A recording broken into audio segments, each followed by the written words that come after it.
What's up, everybody? Welcome back to the first edition of Sit Down Saturday for 2019. We have a lot to go over today. I do want to take a second and ask you guys, because we haven't really had a chance to chit-chat, because a lot of the best, worst videos and all that kind of stuff were kind of lined up, and then we had the awards show, so we haven't had the opportunity to really chit-chat, and I'd like to do that. And the one thing I gotta get right out of the way is the Bumblebee movie. We're not finished with that on this channel. One gentleman put in the comments he was disappointed that I didn't like it, and I suggested, well, you may not know my taste really, check out Nerd Rage. And then someone else said no one can be expected to consume all the content. Like, I don't have any expectations, just it might help you better understand if you're interested. However, I was thinking about taking that little, it's like a 12-minute conversation from Nerd Rage about Bumblebee and turn it into a video with slideshow stuff and that kind of stuff, if you'd be interested in that. When I listened back to the review on the channel, it does sound lopsided from how I feel about it. The Nerd Rage discussion is a little bit more balanced. So I'd be happy to do that. It's just going to be a lot of work, and I don't want to waste my time if people aren't interested. Because we are going to talk more about the Bay films in general on Sit Down Saturday monthly for a bit. Because I think there's a lot to talk about. I also got a video that I'm sure is going to spark some controversy coming soon, but I think it needs to be said, but not today. So let me know. I'm happy to do it. And if people like it, I can always take little segments from Nerd Rage and turn them into,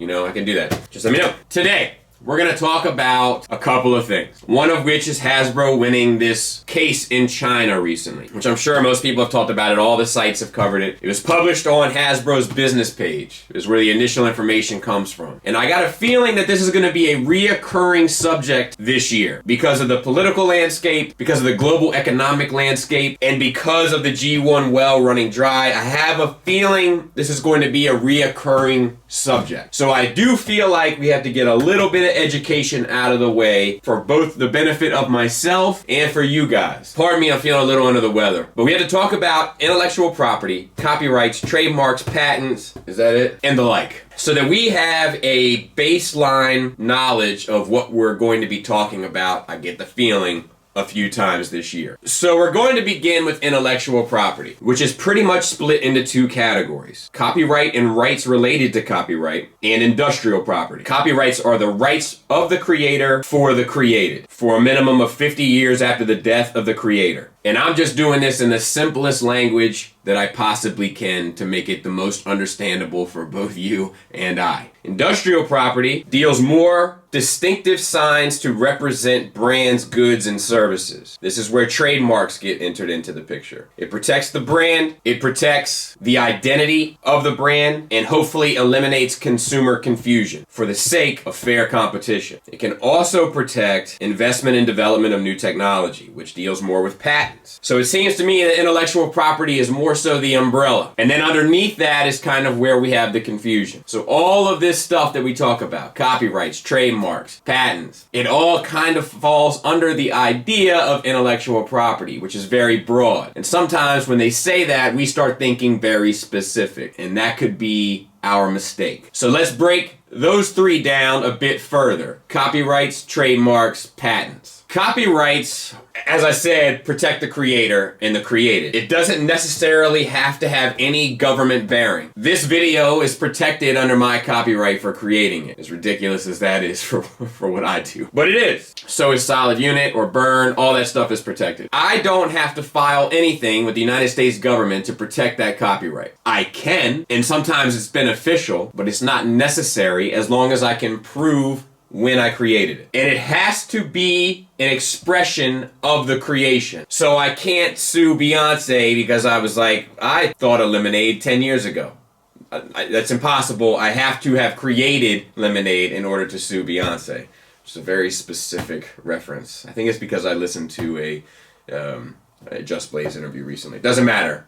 But it can't be the idea. It has to be the creation. As soon as you create it, it's yours. Now, it seems as though making your life easier to protect it would be beneficial to go ahead and register that copyright with the federal government. But it's not necessary. I think it just makes your life easier if things ever get legal. So, The Transformers cartoon, books, comics, soundtrack, toys can all fit into that idea of copyright. This expression of an idea under the intellectual rights of Transformers through Hasbro. And then there's trademarks. Registered trademarks with the government are going to be more useful than, say, a copyright. This becomes about protecting what you sell within your brand. Creating your brand and protecting your brand. McDonald's and Burger King. Both sell burgers, both sell fries, both sell shakes. It's like the same, right? But they're very different in how they look, how we identify their logos, how we identify their products, and how we identify their specific branding. Very different, very distinct, very much elements and examples of trademarking. Remember, what was it, McDowell's from Coming to America? That would be a trademark infringement because it could create brand confusion in terms of products and goods being sold. Trademarks for Hasbro and Transformers would definitely include the logos, the faction symbols, anything that's instantly recognizable as being associated with the brand of Transformers, not necessarily the individual characters or stories. And then there's patents. Patents are more for the invention itself. There are two types. There's the utility patents. This protects the manner in which a creation works and is utilized. This deals directly with the nuts and bolts or the science or the matter in which a product functions. Therefore, you could say that a transformation of a specific toy could be patented under this type of patent. And then there's a design patent which protects the way something looks. And that is probably where third party could get a little murky in terms of what Hasbro is doing or who owns the rights to Transformers, etc., and how those patents work out. In order to obtain a patent, you have to apply for a patent through the US federal government. Has to be done. It's the order in which it was applied. So, I could create this microphone, and you could create this microphone, and they're identical by happen circumstance. I created mine first, you created yours second, but you apply for a patent first, you win. That's how it works. So that to me is my kind of rudimentary, crude understanding of all this stuff. And I am by far no expert. But what do all of these things have in common?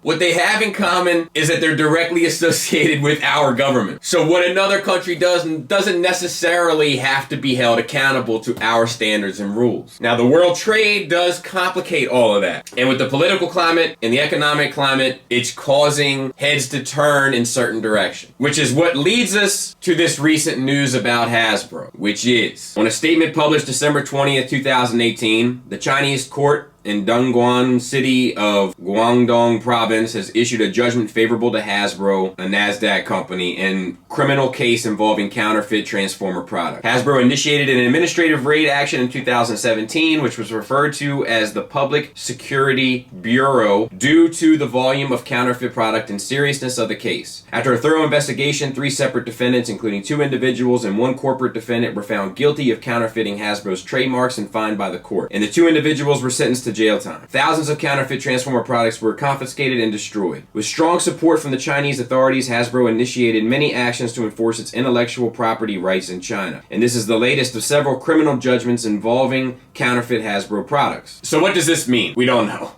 Is what it means. Because as I've just tried to demonstrate, intellectual property is very wide in terms of what it can encompass. Most of this stuff happened in 2017. It's just finally getting to, the answer of how the Chinese government has ruled. And I see a number of claims, like wild claims and speculations being made, which is fun. We enjoy speculation here. Could it be a third-party company? Could it be a KO company? Yes, theoretically, yes. But could it also be socks with an Autobot symbol on it? Yeah. Could it also be a Transformers book that was knocked off? Yeah. Could it be associated with piracy?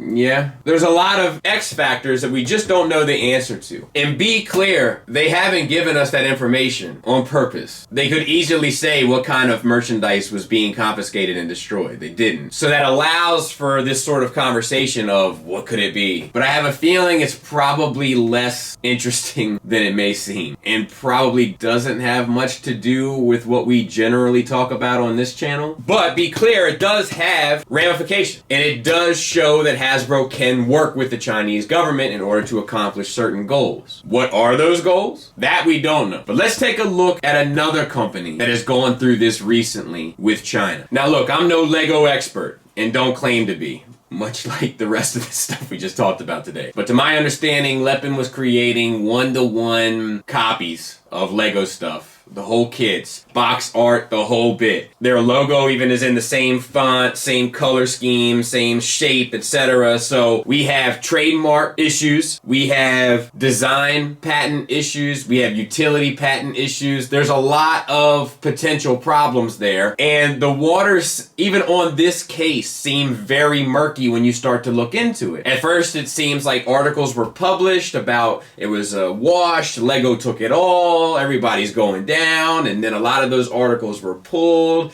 and kind of more conservative representations of those articles went up because maybe it wasn't what it seemed. At first it was millions of dollars being fined, then it turned out to be maybe like 600,000. There's just all of this confusion regarding the outcome. It does seem like Lego won, so that counts for something. And it means that other companies can do it as well. But the point I'm trying to illustrate here is just because we're hearing about it, reading about it, etc., it doesn't show context, nuance. It doesn't really communicate specifically what's going on. It's just more so in generalities. And we have to be careful with generalities and how we apply those generalities to what we perceive our reality to be. And that goes across the board. So before we all start thinking it's the end of third party, maybe it's the end of knockoff bed sheets. Thanks for listening. Thanks for watching. Until next time, take care.